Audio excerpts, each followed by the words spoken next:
अस्सलामुअलैकुम स्टूडेंट्स, उम्मीद करता हूँ आप लोग खैरियत से होंगे। हाज़िर हूँ एमएफ इंग्लिश सेंटर से। तो स्टूडेंट, आज की जो वीडियो है एक इम्पॉर्टेंट वीडियो है, क्योंकि आज की वीडियो में हम जो है अपना चैप्टर नंबर 9 शुरू करेंगे। तो चैप्टर नंबर 9 का जो हमारे पास नाम है वो है थर्मल प्रॉपर्टीज़ ऑफ मैटर। तो आपको पता है इसमें जो है हमारे पास हीट और टेम्परेचर, इन दोनों को हमने जो है वो डिस्कस करना है। तो इसमें है जो है वो बहुत सी मुख्तलिफ़ चीज़ें भी हमारे पास आएंगी, जैसे कि boiling points of water, freezing points of water और इसी तरह से मुख्तलिफ़ चीज़ें। अच्छा, इसमें जो एक बहुत ज़्यादा कन्फ्यूजन होता है बच्चों को कि टेम्परेचर और हीट का फ़र्क नहीं कर पाते। तो इस तरह से ये चैप्टर कराऊंगा कि टेम्परेचर और हीट में जो है आप फ़र्क कर सके कि ये क्या होता है। तो बहुत ही इंपॉर्टेंट चैप्टर है, पेपर जो है इससे काफ़ी आएगा और आसान चैप्टर है। ठीक है, पीछे चैप्टरों से जो है ये आसान चैप्टर है और इजीली ये हो जाएगा। तो आज जो है वो टॉपिक हमारा 9.1 है, हीट एंड टेम्परेचर जो है ये हमारा पहला जो है इसका टॉपिक है। तो इसके जो न्यूमेरिकल हैं वो भी मैं आज ही की वीडियो में आपको कराऊंगा और जो है अच्छी तरीके से इसको जो है वो मैं समझा दूंगा। तो अगर आप ग्रुप में ऐड होना चाहें तो व्हाट्सएप पे कांटेक्ट कर लीजिएगा, व्हाट्सएप नंबर आ रहा होगा। ग्रुप में ऐड होने की जो फ़ीस है वो साल में आपको एक बार पे करनी है और इसी फीस में आपको नोट्स और तमाम चीज़ें फ्री प्रोवाइड कर दी जाएंगी। ठीक है, और लेक्चर भी आपको फ्री मिल जाएंगे।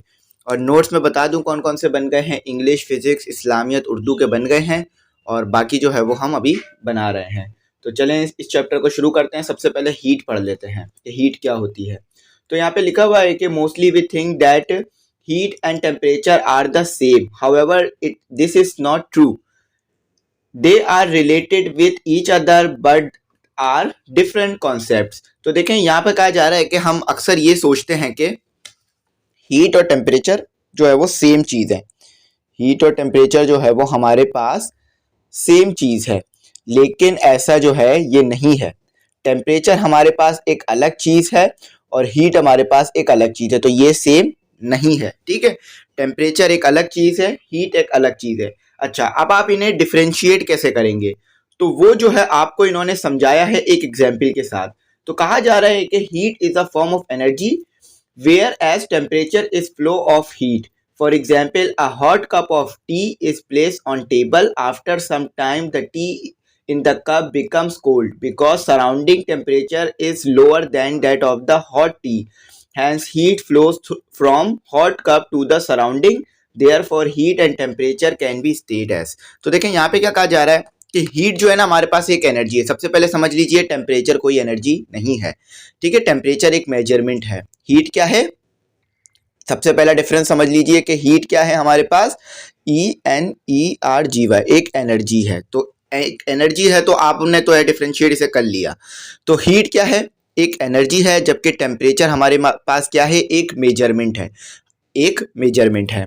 अच्छा, हीट कैसे जो है वो एक जगह से दूसरी जगह जाती है, टेम्परेचर के डिफरेंस होने की वजह से। फॉर एग्जाम्पल, आपके पास ये कप है, ठीक है, एक चाय का कप है, या मैं एक छोटा सा जो है वो कप बना देता हूँ आपके लिए। ये जो है एक चाय का आपके पास कप है और इसके अंदर जो है वो गर्म टी मौजूद है। तो कुछ देर बाद इस चाय के कप में जो गर्म चाय है वो ठंडी हो जाती है। क्यों? क्योंकि हमने तो ना ही इसे किसी फ्रिज में रखा और ना ही इसके ऊपर कोई टेम्परेचर अप्लाई किया, ना ही कोई ऐसी चीज़ अप्लाई की जिससे ठंडी हो, लेकिन फिर भी हम चाहते हैं कि गर्म रहे, लेकिन फिर भी ये ठंडी हो जाती है। तो क्यों होती है? चाय का कप जो है ये ठंडा होता है। ठीक है, चाय का कप देखते हैं ना आप, जब चाय डालते हैं तो वैसे तो चाय का कप ठंडा होता है, लेकिन थोड़ी देर बाद वो गर्म हो जाता है। क्यों? क्योंकि वो जो आपने चाय डाली है गर्म, उससे वो टेम्परेचर लेता है, उससे वो एनर्जी लेता है, हीट। ठीक है, तो जिसकी वजह से फिर ये चाय का कप गर्म हो जाता है। और इसी तरह से अगर आप चाय के कप के थोड़ा ऊपर हाथ रखें तो आपको महसूस होगा कि हीट जो है ना वो फ्लो कर रही है, यानी आगे पीछे जो जगह है हमारे इन्वायरमेंट में वो फैल रही होती है। यानी चाय के कप के थोड़ा सा ऊपर आप हाथ रख दें तो आपको गर्माहट महसूस होगी। क्यों? वो इसीलिए नहीं महसूस होगी कि चाय का कप गर्म है या चाय गर्म है, वो इसीलिए महसूस होगी कि चाय का जो गर्माहट है, जो हीट है, वो जो है सराउंडिंग में फैल रही है, यानी इर्द गिर्द फैल रही है। तो होता क्या है, सिंपल ये है कि जो हीट होती है ना हमारे पास, हीट वो हाई टेम्परेचर से लो टेम्परेचर की तरफ चली जाती है। यानी चाय के कप के अंदर टेम्परेचर हाई है और चाय के कप के बाहर टेम्परेचर लो है, तो क्या होता है कि वो हीट सराउंडिंग में यानी हमारे इर्द गिर्द फैलती है और उस जगह को भी गर्म करने की कोशिश करती है। अच्छा, अब इसी तरह से हीट आपने समझ लिया कि एक फॉर्म ऑफ एनर्जी है और ये हाई कॉन्सेंट्रेशन से यानी हाई कॉन्सेंट्रेशन से लो कॉन्सेंट्रेशन की तरफ जाती है। ठीक है, ठीक है। अब इसी तरह से टेम्परेचर है। टेम्परेचर क्या है, हम ये मेजरमेंट करते हैं कि कोई भी चीज़ कितनी गर्म है या कितने ठंडी है।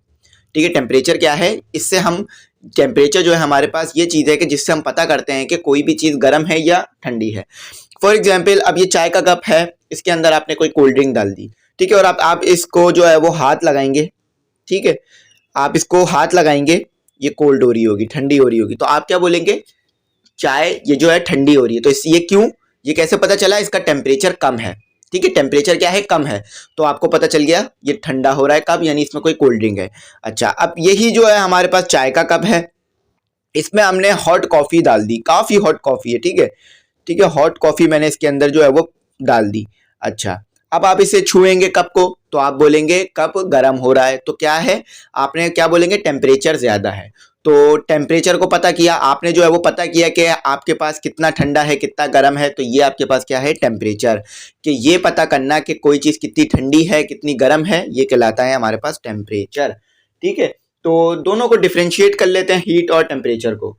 तो यहाँ पर जो मैंने बात आपको बताई वही सेम बात लिखी हुई है हीट में, कि heat is the form of energy which transfer from hot body to cold body. मैंने बोला था हाई कॉन्सेंट्रेशन, हाई कॉन्सेंट्रेशन से मुराद ज्यादा टेम्परेचर होना। ठीक है, ज्यादा टेम्परेचर से कम टेम्परेचर की तरफ हीट जाती है। तो यहाँ पर कहा हुआ है हॉट बॉडी, तो हॉट बॉडी है तो टेम्परेचर ज्यादा होगा, कोल्ड बॉडी है तो टेम्परेचर कम होगा। तो हमारे पास जो हीट है वो हाई टेम्परेचर से लो टेम्परेचर की तरफ जाती है। यानी कभी भी ऐसा नहीं होगा कि जो है वो ठंडी चीज जो है वो गर्म चीज को गर्म कर दे, ऐसा नहीं होगा। यानी हीट कभी भी जो है ना वो ठंडी चीज से गर्म में नहीं जाएगी, बल्कि गर्म चीज से ठंडी में जाएगी। अगर आप चाहते हैं कि ठंडी चीज से हीट जो है वो गर्म चीज में जाए, तो फिर आपको वर्क कराना पड़ेगा। ठीक है, जैसे कि रेफ्रिजरेटर, आप देखते हैं ना, कोई भी गर्म चीज आप रखते हैं फ्रिज में तो वो ठंडी हो जाती है। कैसे, क्योंकि पीछे कंप्रेशर लगा होता है, वर्क हो रहा होता है, कंप्रेसर जो है वो वर्क करता है, जिससे कोई भी गर्म चीज ठंडी हो जाती है। तो ये हमारे पास प्रोसेस होता है। हमेशा याद रखिएगा कि हीट जो है वो गर्म जगह से ठंडी जगह की तरफ जाएगी। ठीक है, अब आगे लिखा हुआ है कि यहाँ पर आपके पास body as a result of difference of temperature between them, as heat is form of energy, therefore its SI unit is joule या joule, its other unit is calorie. तो याद रखिएगा हीट का जो हमारे पास यूनिट है वो है जूल। ठीक है, जूल जो है हमारे पास इसका यूनिट है, ऐसा यूनिट, क्योंकि आपको पता है एनर्जी का हमारे पास यूनिट जूल ही होता है। अच्छा, इसका एक और भी यूनिट होता है हीट एनर्जी का। अगर आपसे कोई पूछ ले कि हीट एनर्जी का एक और यूनिट बताएं जूल के अलावा, तो वो हमारे पास होता है कैलोरी। क्या होता है हमारे पास, कैलोरी। और ये कैलोरी ऐसा यूनिट नहीं है। ठीक है, कैलोरी जो है ये आपके पास एसआई यूनिट नहीं है। तो ये दो यूनिट होते हैं, ये एसआई यूनिट होता है और ये जो कैलोरी है ये हमारे पास ऐसा यूनिट नहीं है, लेकिन इसका यूनिट है। ठीक है, अच्छा, और टेम्परेचर के यूनिट भी यहाँ पर लिखे हुए, टेम्परेचर के बारे में भी बताया हुआ है। अच्छा, एक बात हमेशा याद रखिएगा जो कि मैंने आपको शुरू में भी बोली थी, कि हीट जो है ना वो हमेशा हॉट बॉडी से कोल्ड बॉडी में जाएगी। और जब दोनों बॉडीज का टेम्परेचर, जैसे कि मेरे पास एक बॉडी है, एक मेरे पास बॉक्स है ए, एक मेरे पास है बॉक्स बी। अच्छा, बॉक्स ए का टेम्परेचर ज्यादा है, बॉक्स बी का टेम्परेचर कम है, तो हीट किस तरफ जाएगी, किधर से किस तरफ जाएगी, ए से बी जाएगी। ठीक है, ए से बी जाएगी। अच्छा, अब क्या हुआ, ए से बी जाती रही हीट। अब ऐसा वक्त आ गया है, यानी अब ऐसा मूवमेंट आ गया है कि बॉडी ए और बॉडी बी का टेम्परेचर सेम हो गया। ठीक है, तो अब क्या होगा, हीट कहीं भी ट्रांसफर नहीं होगी, ना ही इस बॉडी से उसमें जाएगी ना ही उस बॉडी से इसमें। तो जब टेम्परेचर सेम हो जाता है ना दोनों बॉडीज का, तो फिर हीट ट्रांसफर नहीं करती है। ठीक है, हमेशा हीट ट्रांसफर करेगी हॉट बॉडी से कोल्ड बॉडी में, लेकिन जब दोनों का टेम्परेचर सेम हो जाएगा दोनों बॉडीज का, तो फिर हीट ट्रांसफर नहीं करेगी। ये आप याद रखिएगा। ठीक है, ये इंपॉर्टेंट चीज है, इस चीज को रह जाती है कभी कभार। अच्छा, टेम्परेचर लिखा हुआ है, it is a degree of hotness of a body, its determines the direction of flow of heat from one body to the other body. SI units of temperature is kelvin, in other units are celsius and fahrenheit. अच्छा, देखें यहाँ पर याद रखिएगा, temperature मैंने आपको बता दिया था कि ये इसलिए इस्तेमाल होता है कि हम बता सकें कि हीट ज़्यादा है या कम है। यानी ये समझ लीजिए कि टेम्परेचर ज़्यादा है या कम है, यानी कोई चीज़ गर्म है या ठंडी है, ये चीज़ के लिए हम क्या है, टेम्परेचर का इस्तेमाल करते हैं। अब कोई चीज़, ये मार्कर है, ये गर्म होगा तो आप क्या बोलेंगे कि ये इसमें हीट ज़्यादा है, नहीं बल्कि बोलेंगे इसका टेम्परेचर ज़्यादा है, ठीक है। और यही मार्कर ठंडा होगा तो आप बोलेंगे टेम्परेचर कम है। तो आपने क्या करा, टेम्परेचर की मदद से बताया कि इसमें हीट ज़्यादा है या कम है। अच्छा, और टेम्परेचर से हमें ये भी समझने के लिए मिलता है, ये भी समझ में आती है बात कि बॉडी में जो हीट है वो किधर से किधर की तरफ मूव करेगी, यानी ए से बी में जाएगी बॉडी, ए से बी में हीट जाएगी, ये भी हमें टेम्परेचर ने बताया। कैसे कि ए बॉडी का टेम्परेचर ज़्यादा है, बी बॉडी का टेम्परेचर कम है, तो हीट जो है वो ए बॉडी से बी में जाएगी, ये भी टेम्परेचर बता रहा है हमें। अच्छा, अब आ जाते हैं टेम्परेचर का यूनिट। टेम्परेचर का यूनिट आपके पास होता है केल्विन, ये होता है एसआई यूनिट। ये टी टेम्परेचर है, केल्विन जो है ये हमारे पास एसआई यूनिट है। कौन सा यूनिट है, केल्विन हमारे पास एसआई यूनिट है। अच्छा, टेम्परेचर के हमारे पास और भी यूनिट होते हैं, जिसमें है हमारे पास ये एसआई है, ठीक है, बस ये वाला यूनिट एसआई है। अच्छा, टेम्परेचर का हमारे पास यूनिट और भी होता है सेल्सियस, लेकिन ये एसआई यूनिट नहीं है। सेल्सियस जो है ये हमारे पास एसआई यूनिट नहीं है, ठीक है, इसको नहीं लिखते हैं, एसआई यूनिट नहीं है। और फ़ारेनहाइट भी हमारे पास टेम्परेचर का ही यूनिट है, लेकिन ये भी हमारे पास एसआई यूनिट नहीं है, फ़ारेनहाइट, ठीक है। तो ये यूनिट्स है इसके जो मैंने आपको बता दिए। अब जो है वो थर्मोमीटर आपने अक्सर देखा होगा, आप जब भी जो है वो डॉक्टर के पास जाते हैं तो इसका वो इस्तेमाल करते हैं, लेकिन आपको पता नहीं होगा कि वो इसका इस्तेमाल करते क्यों है। वैसे तो आपको ये लगता है कि बुखार पता करने के लिए, तो इसमें कोई ऐसा चीज़ नहीं होती जो बुखार बता रही हो, बल्कि वो आपका टेम्परेचर बता रही होती है कि आपकी बॉडी गर्म बहुत है, यानी आपका टेम्परेचर ज़्यादा है, यानी आप में से हीट ज़्यादा निकल रही है, ठीक है। तो चलें इसको देखते हैं, टेम्परेचर को समझते हैं थर्मोमीटर की मदद से। तो आप इससे ज़्यादा अच्छी तरीके से समझ सकेंगे क्योंकि आपने ये इंस्ट्रूमेंट देखा भी है और आपके ऊपर ये यूज़ भी हुआ है। तो चलें इसको करते हैं। देखिए यहाँ पे लिखा हुआ है कि thermometer is a device use to measure temperature. देखिए यहाँ ये नहीं लिखा हुआ thermometer is a device use to measure fever या बुखार कह लीजिए, फीवर को उर्दू में कहते हैं, तो ये नहीं लिखा हुआ। टेम्परेचर मेजर करने के लिए इस्तेमाल होता है। अगर आपको बुखार नहीं है फिर भी आपका टेम्परेचर होगा जो कि 25 to 27 होगा, ठीक है। यहाँ पर आप देख सकते हैं कि अगर आपको बुखार नहीं है तो आपका ह्यूमन टेम्परेचर जो है वो 37 होता है, 37 सेल्सियस, ठीक है। तो अगर आपको बुखार नहीं है फिर भी आप जो है वो थर्मोमीटर इस्तेमाल करेंगे अपने ऊपर, तो आपका टेम्परेचर 37 या 36 के करीब करीब सेल्सियस में आ रहा होगा, ठीक है। आपको जो है यहाँ पर ख्याल आता होगा कि हमारे पास टेम्परेचर के 3 यूनिट क्यों हैं। तो केल्विन का जो है वो इंडस्ट्री में इस्तेमाल होता है, और सेल्सियस का इस्तेमाल जो है वो इन्वायरमेंट के लिए होता है, यानी इन्वायरमेंट का जो टेम्परेचर पता करना होता है तो वो सेल्सियस में करते हैं हम। और जब क्लिनिक में जाते हैं आप, यानी दवाई लेने जाते हैं, तो वहाँ पर जब आपका बुखार पता किया जाता है तो वो फ़ारेनहाइट में किया जाता है, ठीक है, ताकि अच्छी तरीके से मेजरमेंट की जा सके। तो टेम्परेचर मेजर करने के लिए आप समझ गए थर्मोमीटर के आपका जिस्म कितना ठंडा है कितना गर्म है, ये सब पता चल जाता है। Clinic thermometer is use to measure the temperature of human body. तो जो क्लिनिक टेम्परेचर होता है ना, यानी जो डॉक्टर के पास टेम्परेचर पता करने की डिवाइस होती है, उसे हम थर्मोमीटर ही कहते हैं, वो जो है आपका टेम्परेचर पता करने के लिए इस्तेमाल होती है। अच्छा, थर्मोमीटर और भी किस्म के होते हैं। पानी का जो है वो टेम्परेचर पता करने के लिए भी थर्मोमीटर होता है, और इसी तरह से ऑयल का टेम्परेचर पता करने के लिए, लेकिन उससे आप अपना बुखार नहीं चेक कर सकते, ठीक है। वो क्लिनिक थर्मोमीटर अलग ही होता है। तो thermometer have different scale to measure temperature, ठीक है, इसका स्केल भी डिफरेंट होते हैं। अब मैंने आपको ऊपर बता दिया था कि सेल्सियस यूनिट क्यों इस्तेमाल होता है, फ़ारेनहाइट यूनिट क्यों इस्तेमाल होता है, और केल्विन, लेकिन यहाँ एक और बात लिखा है तो पढ़ लीजिए, देख लीजिए।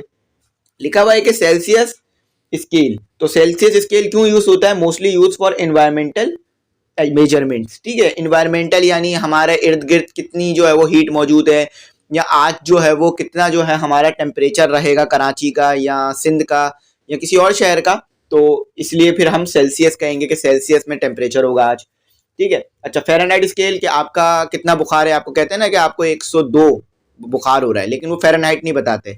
वो यूँ नहीं बताते कि फ़ारेनहाइट के बारे में पता ही नहीं होता लोगों को, कि भाई उन्हें फ़ारेनहाइट समझ ही नहीं आएगा होता क्या है। लेकिन अब अगर आप डॉक्टर के पास जाएँ तो आप उनसे पूछ सकते हैं कि सर 102 फ़ारेनहाइट है, 102 या 100 बुखार है, तो या फ़ारेनहाइट है या सेल्सियस, तो वो आपको बोलेंगे फ़ारेनहाइट है, ठीक है, क्योंकि आपको पता है फ़ारेनहाइट क्या है। तो उनको पता होगा कि आपको पता है, तो फिर वो आपको फ़ारेनहाइट बताएंगे इसे। अच्छा, अगर सेल्सियस बोल दिया 102, तो वो सेल्सियस तो इतना बुखार नहीं हो सकता इंसान को, ठीक है। सेल्सियस जो है वो छोटा यूनिट है, फ़ारेनहाइट बड़ा यूनिट है। तो mostly use for clinic measurement, यानी डॉक्टर के पास जाएंगे तो वो फ़ारेनहाइट में आपका टेम्परेचर मेजर करेगा, ठीक है, केल्विन और सेल्सियस में नहीं करेगा, ये छोटे यूनिट होते हैं। अच्छा, अब kelvin scale mostly use for industrial measurement. अब आपको पता है इंडस्ट्री में भी टेम्परेचर मेजर किया जाता है मुख्तलिफ चीज़ों का, जैसे कि हमारे पास गैस का क्या टेम्परेचर है, और मुख्तलिफ चीज़ें के ऑयल है किसी चीज़ में तो ऑयल का क्या टेम्परेचर है। तो इसीलिए जो है वहाँ पर ये केल्विन जो है हमारे पास स्केल यूज़ होगा टेम्परेचर मेजर करने के लिए। अच्छा, तो अब आपको जो है वो कन्वर्जन भी बताई गई है कि किस तरह से, अगर आपको टेम्परेचर सेल्सियस में दिया हुआ हो तो केल्विन में किस तरह लेके जाएंगे, अगर फ़ारेनहाइट में दिया हुआ है तो आप सेल्सियस में दिया हुआ है तो फ़ारेनहाइट में कैसे लेकर आएंगे। ठीक है, तो आपके पास सबसे पहला जो यहाँ लिखा हुआ है कि these three scales of temperature are interconvertible, यानी आप जो है वो केल्विन का टेम्परेचर फ़ारेनहाइट में ले जा सकते हैं और सेल्सियस का टेम्परेचर जो है वो भी केल्विन में ले जा सकते हैं। इसके तरीक़ेकार हैं, तो देखें सबसे पहले हमारे पास क्या तरीक़ाकार दिया हुआ है। तो यहाँ लिखा हुआ है कि अगर आपको जो है ना टेम्परेचर सेल्सियस में दिया हुआ है तो आप क्या करें, और केल्विन में ले जाना चाहते हैं तो आप क्या करें, सी की जगह पर यानी सेल्सियस में जो टेम्परेचर दिया हुआ है वो लिखें और उसे ऐड कर दें यानी प्लस कर दें 273 से।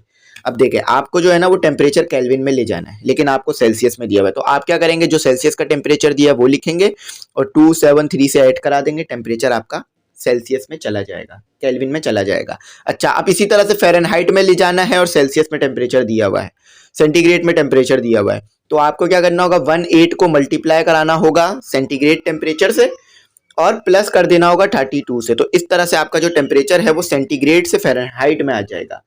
अच्छा, अब जो है वो मुख्तलिफ हम यहाँ पर हमें दिया हुआ है कि किसका कितना टेम्परेचर होता है, तो एक स्केल में आपको पढ़ना सिखा देता हूँ, एक थर्मोमीटर, फिर दूसरा तीसरा आप खुद भी पढ़ सकेंगे। तो यहाँ पर जो स्टूडेंट स्केल दिया हुआ है, अब इस स्केल को पढ़ लेते हैं। तो हमारे पास सबसे पहले फ़ारेनहाइट और फिर सेल्सियस लिखा हुआ है। तो फ़ारेनहाइट में हमारे पास बॉइलिंग पॉइंट्स ऑफ वाटर क्या है, यानी पानी कितने में बॉयल हो जाएगा, तो 212 इतने फ़ारेनहाइट पर जो है वो पानी बॉयल हो जाएगा। सेल्सियस में कितना होगा ये टेम्परेचर, 100, यानी अगर आपने 100 टेम्परेचर दिया सेल्सियस स्केल में तो पानी बॉयल हो जाएगा।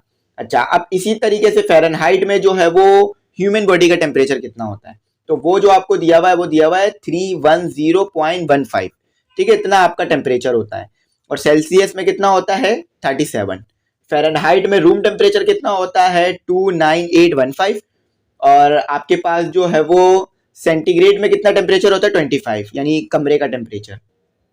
और आपने देखा होगा कि एसी में भी जो है वो सेंटीग्रेड का स्केल होता है कि 25 पे चलाएं एसी या 24 पे चलाएं, ठीक है, ताकि कमरा ज़्यादा ठंडा ना हो, मुनासिब ठंडा रहे। अच्छा, फ्रीजिंग पॉइंट ऑफ वाटर कितना होता है, वो होता है 3727315, यानी इतने अगर आपने फ़ारेनहाइट का टेम्परेचर दिया तो आपका जो पानी है वो बॉयल हो जाएगा, वो जो है वो फ्रीज हो जाएगा।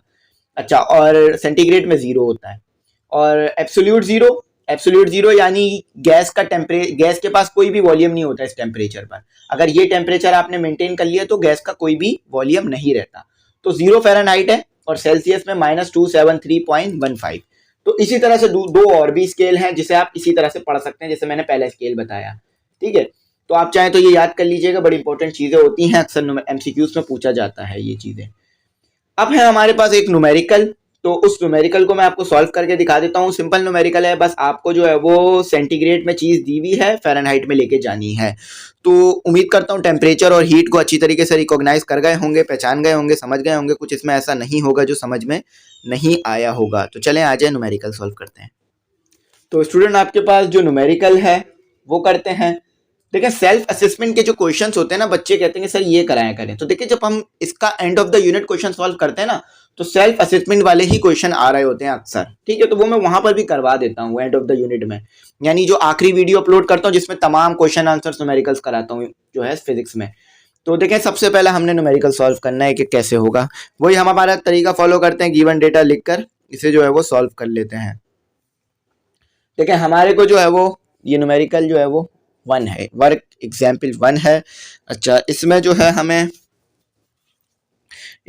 हमें कहा हुआ है the temperature of Hyderabad on a hot day is, Hyderabad का टेम्परेचर है 45, ठीक है, 45 डिग्री सेल्सियस, यानी सेल्सियस में जो टेम्परेचर है वो हमारे पास 45। अब देखें इन्वायरमेंट का टेम्परेचर मेजर किया ना कि कितना टेम्परेचर है शहर का।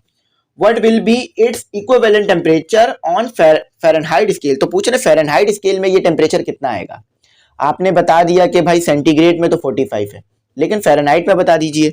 तो आपको तरीक़ेकार आता है, सबसे पहले गिवन डेटा में हम क्या लिखेंगे कि हमें जो है वो टेम्परेचर दे दिया है। अच्छा, अब टू फाइंड क्या करना है, हमने फाइंड करना है कि फ़ारेनहाइट में ये टेम्परेचर कितना होगा। अच्छा, अब फॉर्मूला मैंने आपको लिखवा दिया था, तो फॉर्मूला जो है हमारे पास पीछे मैंने लिखवाया था तो वही लगेगा, ठीक है। सॉल्यूशन लिख के फॉर्मूला लिख देते हैं। फॉर्मूला है आपके पास F 1.8 मल्टीप्लाई बाय C, ठीक है। उसके बाद ऐड कर देंगे 32 में, इस तरह से ये हो जाएगा हमारा। अच्छा, ये हो गया आपके पास 1.8 मल्टीप्लाई किया आपने 45 के साथ, सेल्सियस आपके पास 45 दिया हुआ है ना, ठीक है, डिग्री में, तो ये हो गया 32। अच्छा, अब सबसे पहले मल्टीप्लाई करा दीजिए 1.8 को और उसके बाद ऐड कर दीजिए 32 के साथ, तो आपके पास जो टेम्परेचर बनेगा वो बनेगा 113, ठीक है, और ये होगा डिग्री 113 डिग्री फ़ारेनहाइट। तो अगर हैदराबाद का टेम्परेचर सेल्सियस में 45 है तो फ़ारेनहाइट में होगा 113। अब इसी तरह से आप कराची दूसरे शहरों का भी मेजर कर सकते हैं कि अगर आपको सेल्सियस में न्यूज़ में टेम्परेचर बताया जा रहा है तो फ़ारेनहाइट में इतना आएगा, ठीक है। सिंपल कन्वर्जन है, सिंपल प्रोसेस है। अच्छा, इसी तरह से आप सेल्सियस में दिया हुआ ना आपको टेम्परेचर और आप केल्विन में पता करना चाहते हैं, तो आप क्या करें, सेल्सियस को ऐड कर दें 273 से। जब आप 273 से ऐड करेंगे तो आपको पता चल जाएगा कि कराची या हैदराबाद का टेम्परेचर केल्विन में कितना आ रहा है, ठीक है। सेल्सियस में आपको पता है, फ़ारेनहाइट में इस तरह से पता कर सकते हैं, केल्विन में इस तरह से पता कर सकते हैं। तो आई होप आपको ये लेक्चर जो है वो अच्छी तरीके से समझ में आ गया होगा, कुछ ऐसा नहीं होगा जो आपको समझ ना आया हो। लेकिन अगर फिर भी कुछ ऐसा हो जो समझ ना आया हो तो पूछ लीजिएगा, इंशाल्लाह मैं बता दूंगा। और नोट्स का मैंने वीडियो के शुरू में भी बता दिया था और ग्रुप का भी बता दिया था, तो यहाँ फिर बता देता हूँ कि अगर आप ग्रुप में ऐड होना चाहें तो ग्रुप में ऐड होने की फ़ीस 1000 रुपीज़ हमने रखी है, जो कि साल में एक बार पे करनी है, ठीक है। और इसी फीस के अंदर आपको नोट्स, लेक्चर, तमाम चीज़ें मिल जाएंगी और गेस्ट पेपर, मॉडल पेपर, तमाम चीज़ें, ठीक है। और जो भी मटेरियल आता रहता है वो मैं नोट्स वो भी ग्रुप में शेयर करते रहते हैं हम। और नोट्स अगर आपको चाहिए तो फिज़िक्स के बन गए हैं, इस्लामियत के बन गए हैं और उर्दू के बन गए हैं, और ये नोट्स तमाम सब्जेक्ट के होंगे, ठीक है। इंग्लिश के भी बन गए हैं। एक नोट्स की फ़ीस 100 रुपीज़ है, ठीक है। अगर आपको 2 चाहिए तो 200 होगी, 3 चाहिए तो 300 हो जाएगी, ठीक है। तो ये है तरीक़ेकार। और आखिर में कहूँगा चैनल ज़रूर सब्सक्राइब कीजिएगा, बेल आइकन ज़रूर प्रेस कीजिएगा। Thanks for watching. अल्लाह हाफ़िज़। दुआओं में याद रखिएगा।